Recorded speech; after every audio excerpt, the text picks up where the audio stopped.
మీకు అందరికీ తెలుసు, ఏదైనా ఒక మాట చెబితే 100% అమలు చేస్తాను. ఇప్పుడు తీసుకుంటే 10,000 వస్తుంది రైతు బంధు. కాంగ్రెస్ అధికారంలోకి వస్తే 15,000 వస్తుంది. ఇప్పుడు పెన్షన్ తీసుకుంటే 2,000 వస్తుంది. కానీ ఒక్క నెల వాయిదా పడ్డదంటే వచ్చే నెల మేము 4,000 ఇస్తాం. మీకు అందరికీ తెలుసు, ఏదైనా ఒక మాట చెబితే 100% అమలు చేస్తాను. షాదీ ముబారక్ కళ్యాణ లక్ష్మిలో ఈ రోజు 1,00,000 రూపాయలే వస్తున్నాయి. వచ్చే నెల మీరు తీసుకుంటే 1,00,000తో పాటు తులం బంగారం ఆడబిడ్డలకే ఇచ్చే తెలంగాణలో ఉండే పెళ్ళయ్యే ప్రతి ఆడబిడ్డకు తులం బంగారం ఇవ్వడం ద్వారా ఈ తెలంగాణను బంగారు తెలంగాణ చేసే బాధ్యత కాంగ్రెస్ పార్టీ తీసుకుంటుంది. మీకు అందరికీ తెలుసు, ఏదైనా ఒక మాట చెబితే 100% అమలు చేస్తాను. రైతులకు నేను మాట ఇస్తున్నా, ఎంతైనా వరి పండించుకోండి. 500 రూపాయల బోనస్ అదనంగిచ్చి మీ ఒడ్లు కొనే బాధ్యత మా ప్రభుత్వానికి. మీకు అందరికీ తెలుసు, ఏదైనా ఒక మాట చెబితే 100% అమలు చేస్తాను. ఇవాళ రుణమాఫీ చేసిన వాళ్ళందరికీ నేను విజ్ఞప్తి చేస్తున్నా, ఎంబడే బ్యాంకు పోయి 2 లక్షలు తెచ్చుకోండి.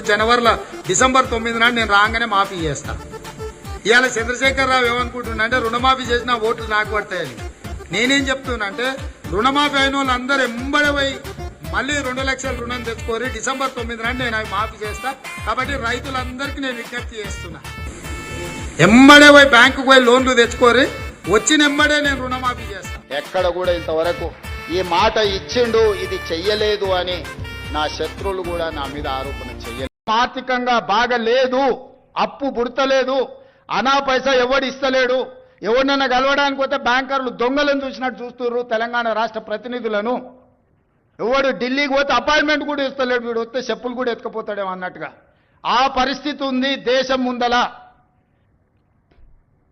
అప్పు పుడితే నేను కూడా ఏదో ఒకటి చేసి తెచ్చిచ్చేటను, అప్పు పుట్టట్లేదు.